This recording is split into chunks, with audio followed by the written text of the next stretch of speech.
இந்த கழுத்தை நான் டிஸ்டர்ப் பண்ணல, ஓகேங்களா? இந்த கழுத்தை நான் எந்த வித டிஸ்டர்ப் பண்ணல. கழுத்து சமமா இருக்குது. என் கை வந்து இந்த துணிவை நான் ரொம்ப புடிச்சு ஜவ்வு மாதிரி இழுக்கல, நார்மலா தான் புடிச்சிருக்கேன். இந்த ஹேண்ட் பாத்தீங்களா, இந்த கழுத்து கட்டை நான் எப்படி வைக்கிறேன்னு பாருங்க. கழுத்து கட்டை சமமா வைக்கிறேமா, அப் அண்ட் டவுன் எதுவுமே இல்ல, நல்லா பாத்துக்கங்க. அப் அண்ட் டவுன் இல்லாம சமமா வச்சிருக்கிறேன்.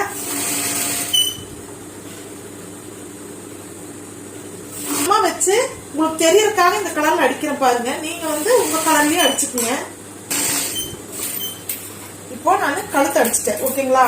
இப்போ கழுத்து அடிச்சோன்னா பாருங்க எப்படி இருக்குது இந்த இடம்.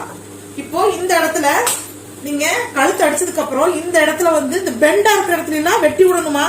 இந்த எப்படி நீங்க பில்லோ கவர்ல அந்த கார்னர்ல வெட்டி விட சொன்னேன், அதே மாதிரி இந்த பில்லோ கவர்ல வெட்டி விட்ட மாதிரி இந்த நூல் வரைக்குமா, இந்த நூல் வரைக்கும் அந்த ரவுண்ட் ஷேப் மட்டும் தான் வெட்டி விடணும்.